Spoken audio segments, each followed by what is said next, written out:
What's up, what's up? Finally doing another Garo flip through. It's been quite a while. And I chose this specific one here because it's got a really cool cover. This is the 1972 September issue with a cover by Hanawa Kazuichi. I think there's only 2 covers he's ever done for Garo, and this is one of them. So let's just get into it because we've got a very stacked lineup. With Garo issues in the 1970s, like 70 to 73, it's very high in demand. You have a lot of amazing mangaka in those issues, so they're normally a little bit more expensive. So we've got people like, just to preview, Oji Suzuki, Hanawa Kazuichi, we've got Kusunoki Shohei, Susumu Katsumata, Shigeru Mizuki, Shinichi Abe, Masuzou Furukawa, and more. So let's go into it. The first story we have is a story by Oji Suzuki that is titled World Colored Pants, and this one is actually in the English edition of Suzuki's collection of works, a single match. So if I flip it open, this story over here, World Colored Pants, I'll show you what it looks like in this book, if I can find it. Here we go. Here are first couple of pages of them. But highly recommend this book. This is a really, really good book. Published by Drawn in Quality. Translations are amazing. Here's the back of it, but I highly recommend picking up this one here. And so in the first story is World Colored Pants, but it's a cool color version of it with blue. So we have this boy named Koji. He's with his friend over there, and they meet up and they play. And they're just in a normal rural Japanese village. They like to read manga. And Koji's friend has a sister as well. And while he's lounging around, she also is there too, complaining of the heat. But for some reason, she steps on him and goes away. So when he goes back home, his parents seem to be fighting. And it seems to be an issue that has been going on for a while, because judging from Koji's reactions, he's quite used to it. So they go out again to watch some movies, and we've got a really nice scene of the sky here. This is Koji looking at his parents, what they're doing. But when he goes back to his friend's house, his friend isn't there, and it's just the sister. Sister keeps complaining about the heat. Pinches him again.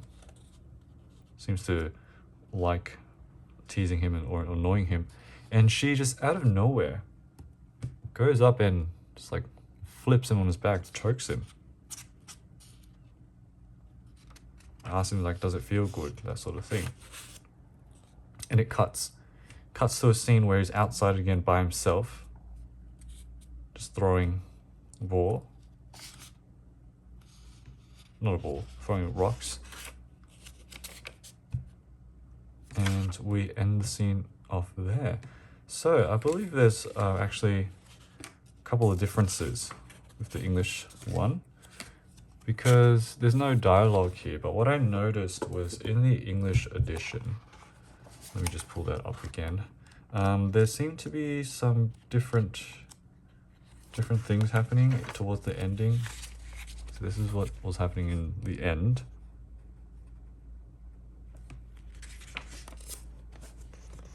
And on the top it says, do you want to go to hell? You want to go to hell? Which I did not see anywhere in this. There's actually no dialogue at the top that says, do you want to go to hell? So maybe this was just because this was in this magazine first, maybe it was after in the Tankobon release that Suzuki had, it was changed a bit, so this was the original. Might have added that extra dialogue in later. But yeah, that was an interesting difference. That's why it's really cool just having these original Garo issues, just reading through, comparing them with the actual tankobons, the English releases. So we move on to another story by Shinichi Abe. This one is titled Kawa, which means river. So a lot of Shinichi Abe's works are, for me personally, quite hard to understand. So I'll do my best to explain it. But it is it is titled River. We open up with this very interesting 2 pages. You notice that the rain is very like Heta Uma like. Not much detail at all. It's very unique. And I can't really explain the plot of this. It seems to be like a drama between 2 men and a woman sleeping with each other. That's the woman over here. So I apologize. It's hard for me to explain this because I didn't really understand too much in terms of what was going on. But we'll still flick through regardless. I do believe this story, River, is in that Miyoko Asagaya feeling, the English version, which I don't have. It's quite hard to find, actually. So yeah, it seems like there's drama between 2 women and one of the men. But what I really like about Shinichi Abe is the atmosphere in his works. It feels very like somber, almost hopeless at times. Like if you take a look at these 2 over here, devoid of expression. I love how he does that with his works, with his characters. Got a little arm wrestle happening over here. But yeah, you see a lot of Abe in the early 70s of Garo. Very prolific during that time. This is quite a long story as well.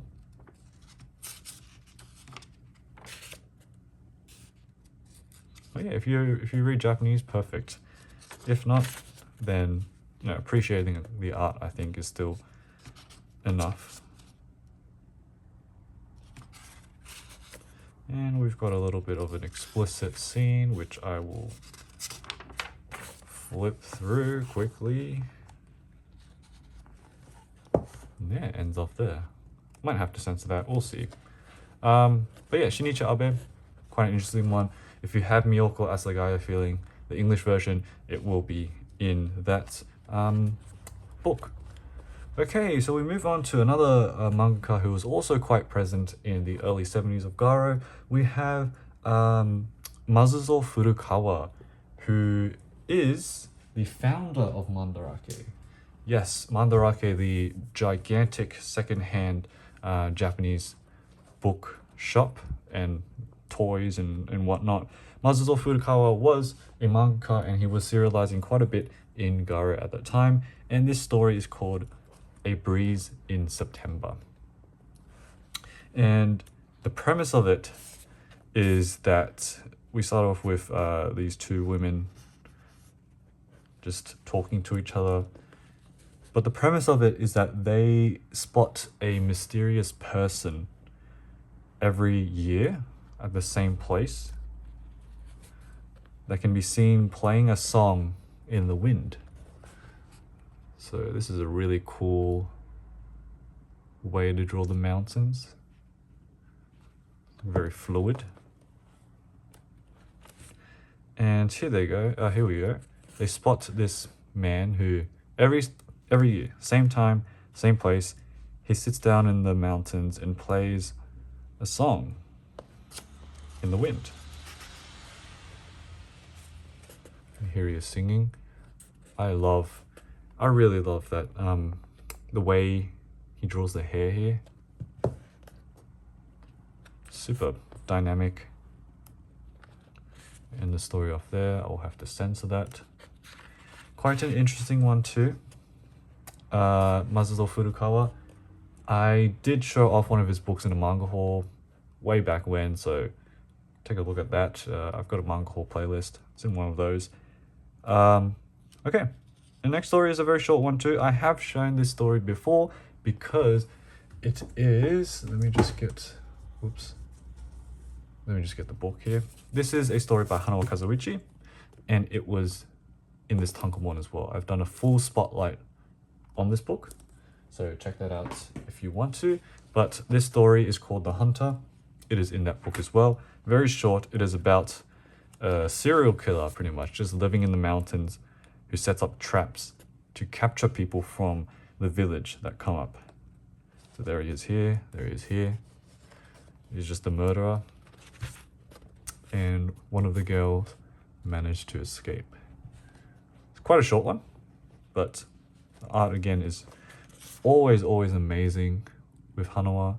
With Hanawa as well, like his earlier career was more centered towards eroguro, but I haven't touched any of his later works which goes in different directions. He isn't into too much eroguro after, like in his later career, so I gotta pick up a book from his later stuff too to show off.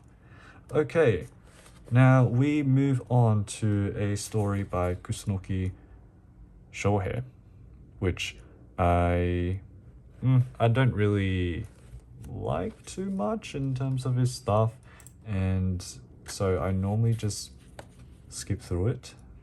I believe, is this Kusunoki Shohei? No, not Kusunoki Shohei. Kawasaki Yukio. Yeah, his works I don't really read because they're not my thing. It's one of the few mangaka that I sort of skip through. I still, check out the work, but I'm not really too interested in it. He has like a recurring character with the eye mask and stuff.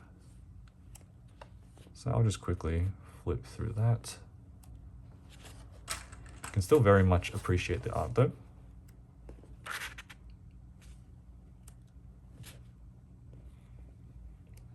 No idea what's going on.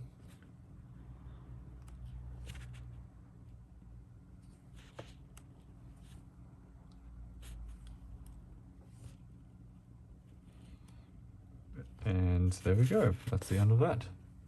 And on the left as well, we've got some 4-koма works, 4-panel works by Susumu Katsumata, which I normally, I skim through.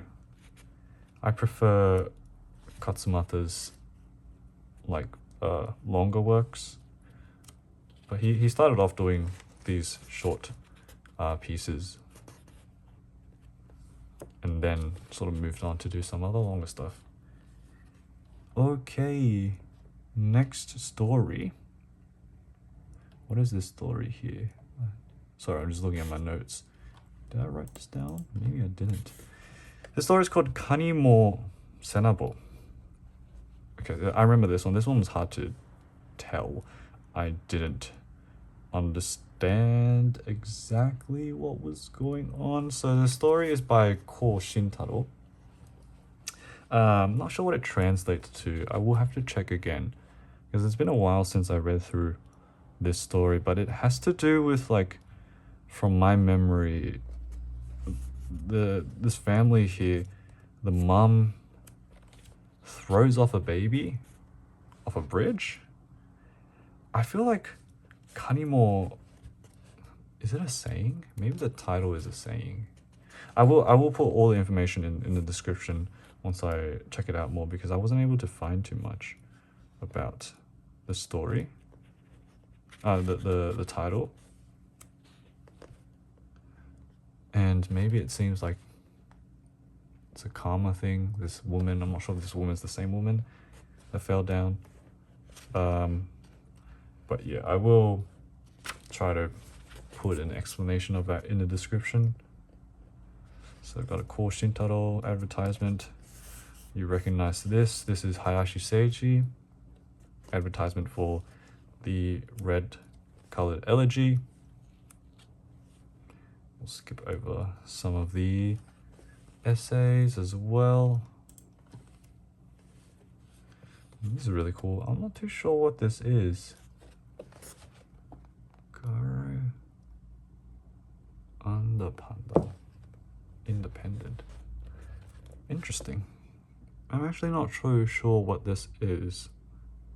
Not going to lie. Maybe it's like a fans hand in their little panels, maybe? Because I'm looking at the names, I'm not recognizing any of the names as well. So, might be like a fan thing, like other independent mangaka submitting their stuff. Again, I'll put it in the description, but seems quite interesting. They do seem more amateurish, so it could be like submissions.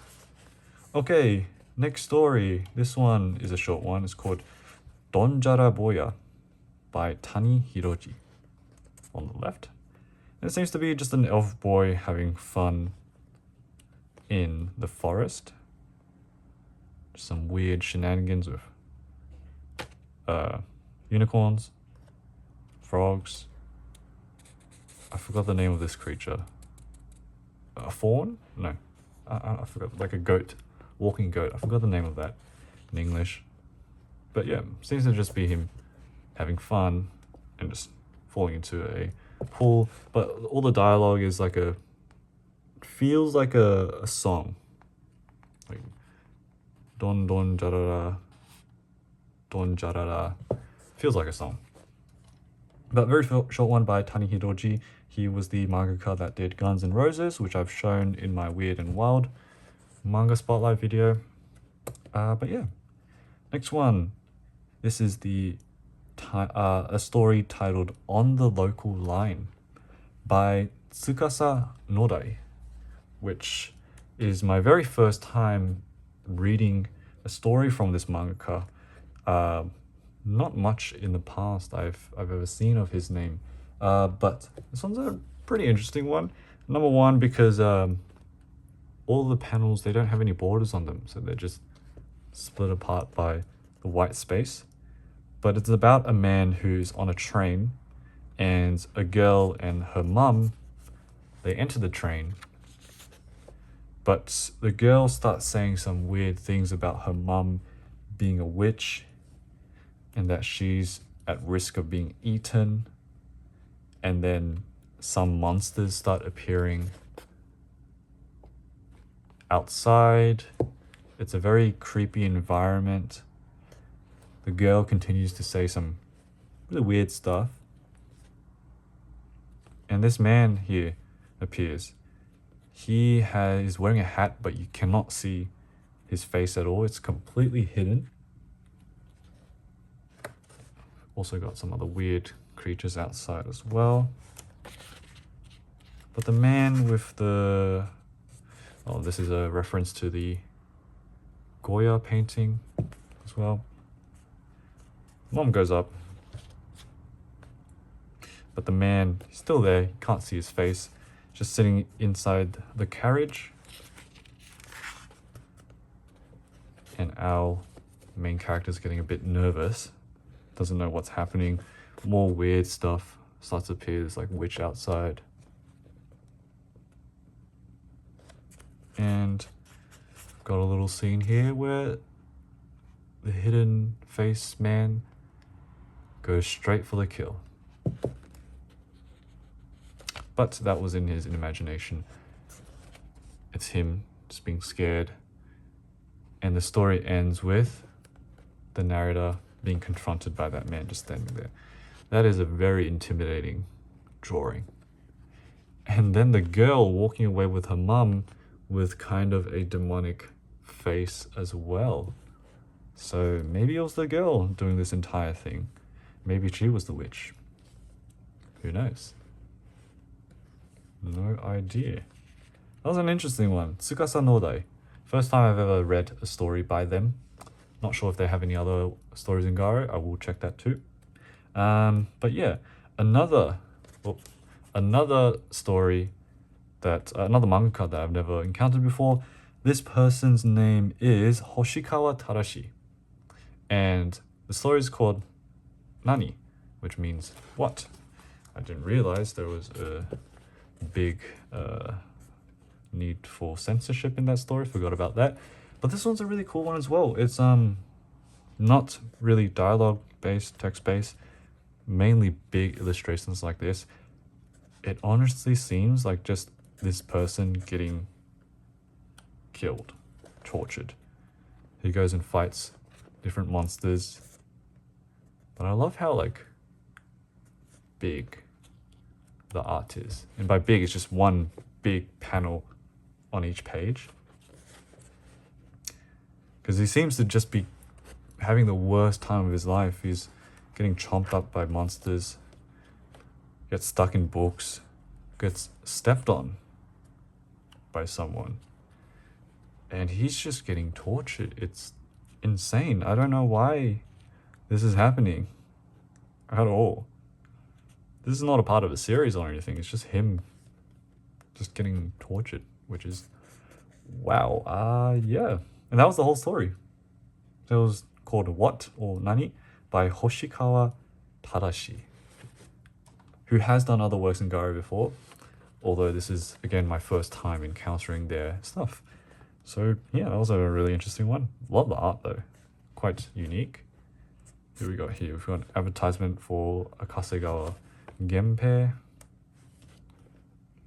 And then this story, I still don't know how to read their name. Well, I'm not entirely certain of how to read their name. I believe the mangaka his name is Hisanori Iwamoto. I thought it was Kyusoku Iwamoto in the past, but I guess I was wrong. And the story is titled, oh, that's his name. The story is titled Musashi Iwamoto, which is, I believe, the reference to the samurai Musashi, Miyamoto Musashi. But instead of Miyamoto, it's Iwamoto. So this one I couldn't really understand either, but it seems to be more of a gag story where he's trying to find someone and they're just, I don't know what they're doing. Composing, conducting, no idea. But yeah, that was that story. Next one. This is the Gilyak Funguridan, the 7th chapter by Fujisawa Mitsuo. So this story is what I don't follow. I don't really read. I just flick through for the art. So I will just continue to go on. It's more like a psychedelic caveman gag series. If you're into that stuff.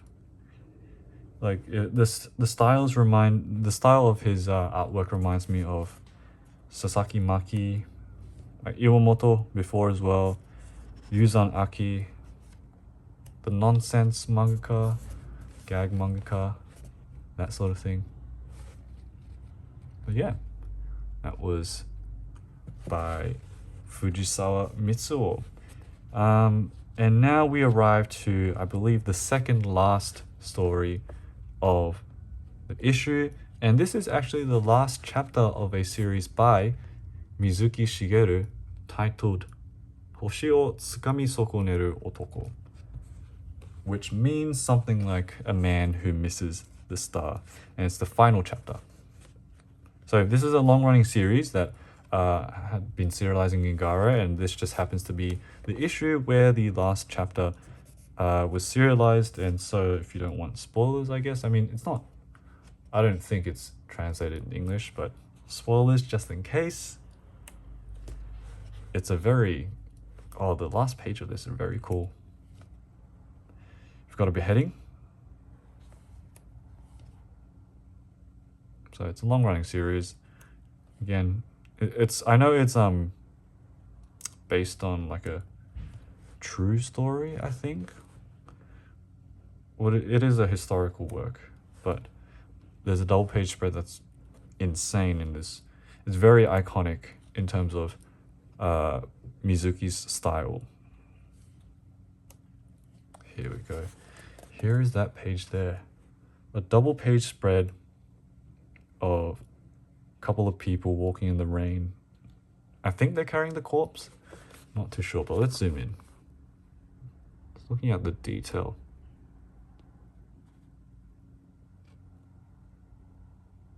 Absolutely crazy. This is the Mizuki I know.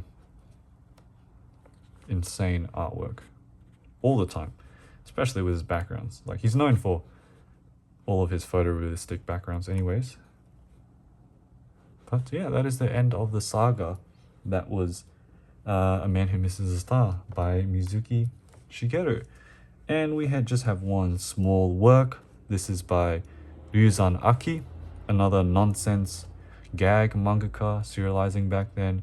And it's titled The Canned Nonsense. Ryuzan Aki was canned nonsense, something like that. So you don't have to read Japanese to understand this. You can just take a look for yourself. It's very self-explanatory, nonsensical gag works, which is cool. You know, I don't have to spend time translating. I just read. But all of it seems to be. Oh, I forgot to say as well. This is a first chapter of this toilet series thing. And yeah, so that's the end of this Garo issue. Very cool issue with a lot of iconic mangaka. Of course, tons of writing on the back. And yeah, this is the back of the issue is drawn by, what was his name? Furukawa, Masuzou Furukawa, founder of Mandarake. So that was today's Garo issue flip through. I know I haven't done one in a while, so I'm sorry about that. I'll try to do more, but I just had so many other books that I wanted to showcase. But yeah, highly recommend to just pick this up, even just for the cover. Again, there's only 2 covers by Hanawa Kazuichi. I can show the other one actually, might as well. 2 covers out of the entire Garo print run. I am like 95% sure. And one of them being that one. The other one being this one here. This is a 1973 issue, June. So these are the only 2 covers that Hanawa illustrated for Garo in his time. But yeah, hope you guys enjoyed this Garo flip through video. See you in the next one. Bye.